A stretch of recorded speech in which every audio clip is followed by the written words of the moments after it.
This is Jamie Shea, and today he's late. When Jamie joined NATO nearly 40 years ago, he started near the bottom. But in the many roles he has served since then, he's often had a front row seat on history.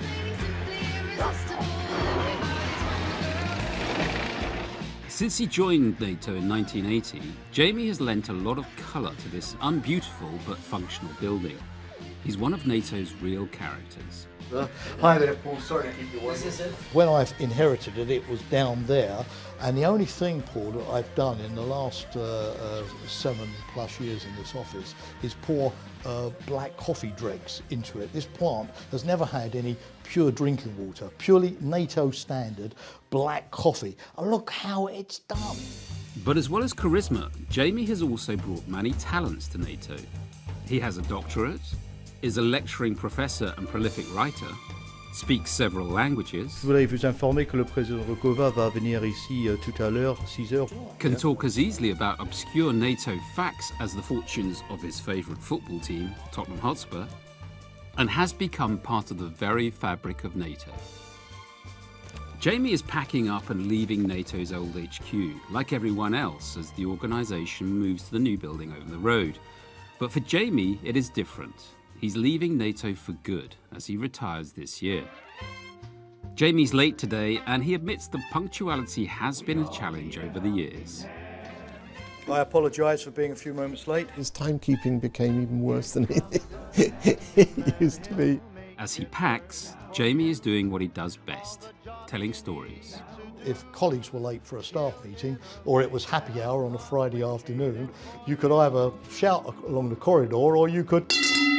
and they soon got the message. Jamie's a natural explainer, and that means he talks a lot. He's always incredibly impressive, but quite difficult to stop talking. The third element is the sanctions idea. Sorry, I'm speaking too long here, I know. But you could see their faces thinking, when is this guy going to stop talking so they'll serve us something to eat? And then finally, international law. This is the fourth element. But it wasn't always like this.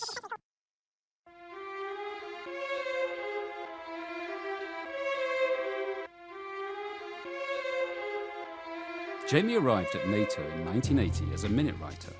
Margaret Thatcher was a rookie Prime Minister, and President Carter had called for a boycott of the Moscow Olympics before losing the US presidential election to Ronald Reagan. The world was different then, and so was NATO. I came as a minute writer. I had been with Jamie at a minute writer's test in 1979. He came here before I did. And I arrived and we were sharing the office together, and he taught me what I needed to know at the beginning about minute writing. But Jamie would arrive in the morning usually full of beans, full of energy, full of coffee. And I remember more than once he would go to the security cabinet, take out what he'd recorded the previous day, with a great flourish wipe the disc completely clean, and then say, "Where was I?" And I would say, "I think you've just wiped all that you did yesterday afternoon." But such was Jamie's energy. In a few minutes, he was back to where he was again. A young second secretary, I found a NATO which was much more quiet than it is now. It was the Cold War, so it was not a safe world, but it was much more predictable. With the Secretary General called Joseph Luntz, who was driving around in a almost British racing green Rolls Royce. The work was also very different to Jamie's expectations. I, in fact, was an assistant committee secretary and a minute writer, sitting on some rather boring committees to do with the quality of tarmac on airfield runways and pipelines, and I was forever complaining to my wife that this wasn't the image that I had of a career at NATO. Jamie soon moved on to overseeing NATO's youth programme. But it was a difficult time to be doing this, with many youth supporting the anti-nuclear movement. And he at the time, poor sod, was running the NATO youth program, which was, probably the assignment from hell, given how unpopular NATO was in youth. And then he graduated to dealing with the Women's Institute from Nuneaton and, citizen groups. Jamie was still not working in NATO communications, and it showed. The actual NATO spokesman at the time was a Portuguese diplomat called Mr. Nuno de Campos, who was known to all the journalists as No News de Campos. But the changing of the guard at the top led to a realization. NATO needed to work on its image. Peter Carrington came in as the Secretary General, very aware of NATO's image problem, very keen to do something about it. For the first time, Jamie was asked to use his communication skills, mainly in speechwriting. And it came just as the world was going through major changes. And very soon, Jamie would be in the room as more historical events unfolded. This was the moment, and when Afsanievsky afterwards asked to stop the meeting because he'd had to get on the phone to Moscow early, and we all stood up and we all milled around for half an hour thinking, what's this? And he came back with a Russian flag, took away the Soviet flag, planted the Russian flag on and said, I'm now the ambassador of Russia. I'm no longer the ambassador of the USSR. It ceased to exist 10 minutes ago. Well, I started my workday, my first workday, on the day the Warsaw Pact dissolved. So when I arrived here, some people were sort of quipping, don't even bother settling down because now everything is changing and who knows what's happened to NATO. Now that the enemy has disappeared, isn't it natural that people start asking questions about well, whether there's a real purpose in staying together? Secretary General Werner wanted a strong communicator as his spokesman to deal with these questions, and he was prepared to break a tradition to make sure it was Jamie. People were used to have SecGens choose people from their own country. And so a German SecGen saying, I want a British spokesman and I want this particular person, that was quite a shock for some. But Werner later, before his death, told me that this had been his best personnel decision ever. Jamie worked closely with Werner. When the Secretary General became gravely sick, the two pushed on together on two major initiatives. Werner tried to fix the Balkan mess. He also tried to bring Russia closer. And this all happened in a very short period of time. So Werner just had to continue to be the figurehead until I think these things were sort of brought to a conclusion. I think that kept him alive. And Jamie did his best to support Werner in this very, very crucial moment. Werner finally lost his battle with cancer. NATO action ultimately led to the end of the Bosnian conflict, but it had been a slow and depressing process. Basically, the story of Yugoslavia was that everything had to get worse before it got better. Let's be honest and frank about it. And nobody today would have said that Yugoslavia was a textbook case of crisis management by EU, NATO, the international community more generally. To some degree, it took the collapse of the UN mission, UNPRO-4, after the Srebrenica massacre in July 1995, to create the circumstances, no more UN potential hostages on the ground, for NATO, US and Europe to start acting decisively and run an air campaign. But it was really, like arguing about the shape of a table, a sign of the petty politics and the point scoring at a time when these countries have been hollowed out by war and ethnic cleansing and war crimes, and there was an immense task to be doing and getting on with it. And the fact that they could waste half their day, as I say, on these kind of silly protocol issues was a bit depressing. One of the few positives of the Bosnian conflict was that Russia had worked well with NATO in trying to bring peace to the region. The Russians were part of the contact group and actually were at the Dayton peace negotiations, working with Richard Holbrooke, helping shape that deal. NATO now wanted to formalise that good relationship whilst also preparing to enlarge with new members, a delicate balancing act. You had to have a better relationship with Russia. You had to associate Russia somehow to this new emerging architecture. You cannot simply bank entirely on NATO enlargement. There must be something else. And during that period, efforts were made both by NATO and by the United States to try to find a way to square the circle, to create a partnership with Russia that could be established in parallel with the enlargement of NATO membership, and we could all live happily ever after. A risk which was intrinsic to the process is that the two had to appear totally separated. Jamie was present with the media, conveying what was going on.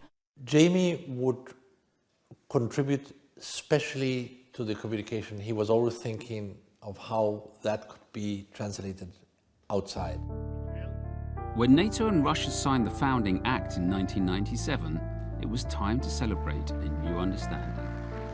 After the last session of negotiation with the Russians, Primakov was going into hospital after to have an intervention, so I said, I know he likes brandy, so sent him a very good bottle of Tomek brandy. So he got that to him in the hospital. I said, I don't know if it's the most appropriate present for a person who is in bed.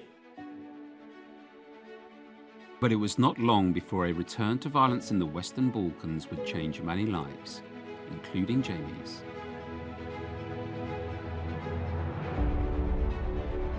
NATO headquarters was invaded by journalists of every nationality from all over the world. I think we were not prepared at all. NATO wasn't ready. There was no structure.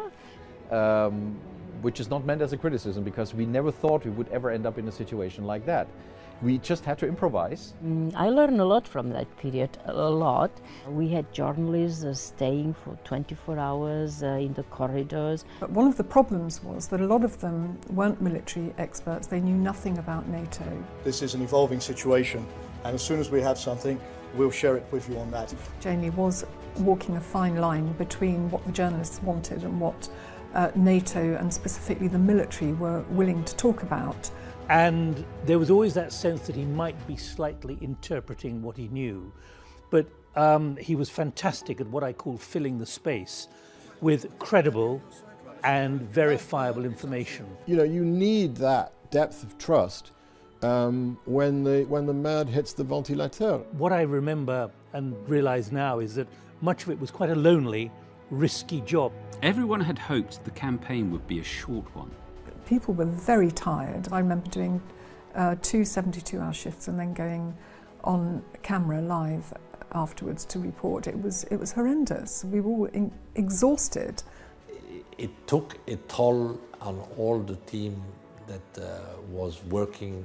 I remember an average of 17 hours a day. On occasion when Jamie realised there was one place he simply could not be, and he said, I tell you what, tell them my grandfather's died and I have to go to his funeral.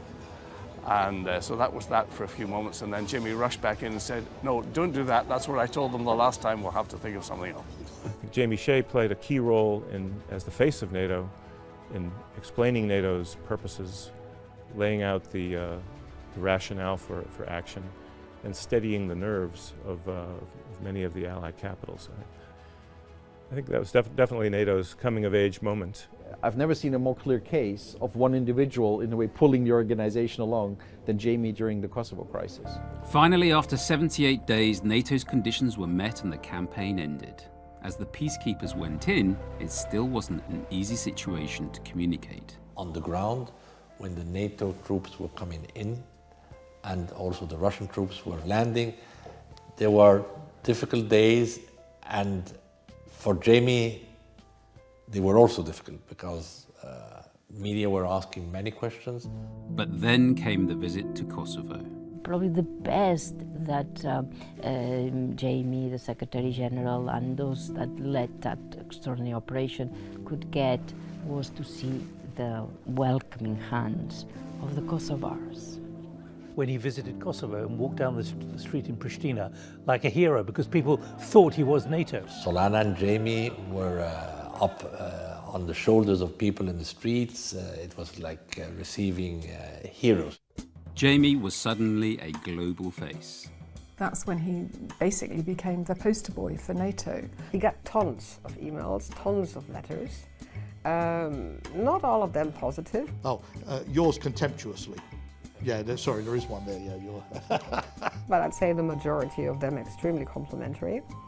Many love letters, some of them even offering him marriage, or at least a blind date, or, you know, a romantic type of activity. Jamie was elected the fifth sexiest man alive by the magazine Elle. Yeah. I said to him, God, you're so famous. You'll be able to name your price. You could go to any giant company you like. You know, aren't you lucky? And I bumped into him a short time afterwards. He said, you know, I haven't had a single offer.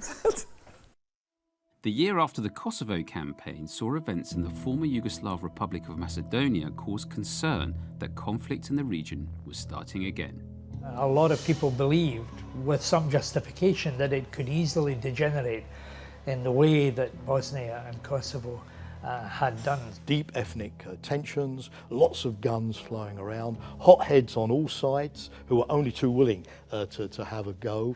Javier Solana, my predecessor, but also the EU's High Representative, and I got together, decided that we really had to do something about this before it got out of control. And over that year, I think we were there 11 times in Skopje. You know, the combination of the two of us, you know, the smooth Spanish ex-foreign minister and the rather blunt-speaking Scottish Secretary General perhaps produced the chemistry that helped in that situation. The problem is that nobody wrote about it because, you remember, if it bleeds, it leads. And fortunately, this didn't bleed, but unfortunately, as a result, it didn't lead either.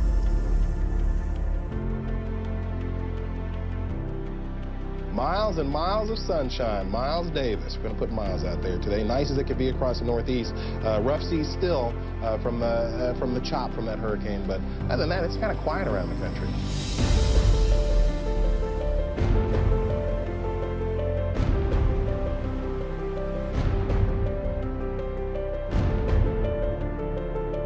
We were interrupted by one of my protection team coming in with a note. A few minutes later, he came in and said another plane had attacked. So we knew it was something big. So the lunch was abandoned and we got back into cars right back to NATO headquarters. I listened to the BBC World Service on the radio. The enormity of what was happening was obviously becoming apparent to the world. This was the Hollywood science fiction film that everybody thought would always be science fiction happening in reality. You know, the horror of it, the daring do, but also a sense that, you know, this was something new. If it is determined that this attack was directed from abroad against the United States, it shall be regarded as an action covered by Article 5 of the Washington Treaty. So who was behind activating Article 5? We put the statement to the council. I think it was 3:30 in the afternoon. 9:30, we had the final yes from the final government. I had to use all my political skills, I have to say, but we got the decision, and now everybody is the godfather of the idea. It was a brilliant idea.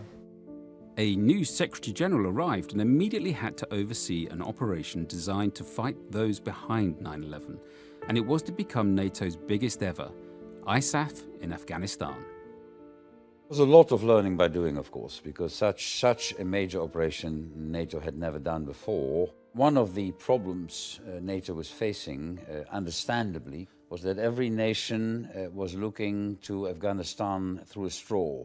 And for the Dutch, Afghanistan was Uruzgan, and they were looking through that straw to Uruzgan. The Brits were in Helmand, the Canadians were in Kandahar. That made coordination not a simple business. De Hopskeffer was looking to coordinate a much larger NATO too. When I arrived in 2004, January, we had 19 allies, and when I left in 2009, there were 28. There were already hints that relations with Russia were not going in the right direction. The moment that Putin decided to nominate Dmitry Rogozin as the ambassador to NATO, I know that I then thought things might go wrong here. When he made his first appearance and paid me a courtesy visit with a huge axe, a very nice but enormous axe from Siberia, and said, Secretary General, I'll never forget that, I'll come to bury the hatchet. Well, the hatchet wasn't buried then. And at the end of the day, my wife said, I don't want that axe in our tiny townhouse in The Hague, so I left it in Brussels. Against this background of myriad challenges, Jamie was a valuable source of advice. If I didn't know exactly what to do or what to decide, there was always a telephone, and I could always ring, not the Oval Office in the White House, but Jamie Shea. I remember very, very vividly the first time we traveled to Kosovo together, of course, where he's a hero. That we landed at Pristina airport and loud cheers for Jamie, and they were asking who's that guy deplaning next to Jamie. I said, no, I'm sorry, I'm only the Secretary General. Jamie soon moved to his final post as number 2 in NATO's Emerging Security Challenges Division, which looks at areas from cyber to energy security and from counter-terrorism to science projects. We were given by the back then Secretary Generals the leeway to become a little bit more risky, a little bit more creative. As Jamie prepares to leave NATO HQ, how will things change for him? Well, I think Jamie at some point perhaps need to think about hiring his personal assistant. Hang on a second. One thing I did look out today, though, is what do I do with them? Organizing his, multiple activities will be a little bit of a challenge for him. But with NATO and Jamie so tied together, many things will probably not change. And that will suit them both. Even though he's not a computer nerd, I think his hands-down approach to explaining complicated things in a clear and simple way is an art that we always need to be reminded of. There is no better person than Jamie Shea now to get on the road and tell people why it matters to them. Their safety and security is tied up with NATO. He epitomizes what NATO is, and I hope that's what he's going to do in his retirement. I have never in my life here at NATO met anyone else who was more convincing, more compelling, more informed, more up to par intellectually to talk about NATO than Jamie. I don't think Jamie could go anywhere because he is NATO, isn't he? Jamie equals NATO. Jamie is NATO. I almost say NATO is Jamie. That might be a bit far-fetched. Regardless of what Jamie does next, he leaves behind many people who enjoyed working with him, despite him talking a lot, or maybe because of it. He never treated anybody as if they were an idiot for not knowing. He was very calm and was prepared to explain things over and over again. He's a unique combination of a political analyst and public diplomacy genius. The Secretary General could not do without Jamie. He was the spokesman, an extraordinary person, an extraordinary professional.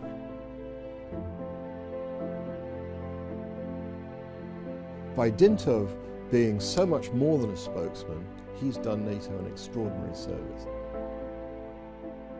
He was also a genuine human being. You believed Jamie Shea.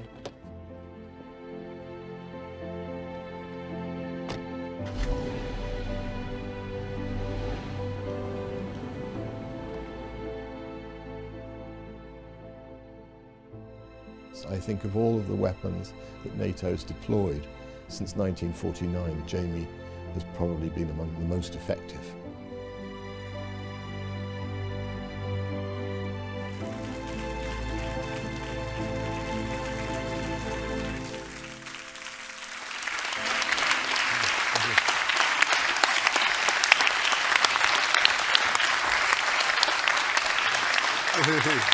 Thank you.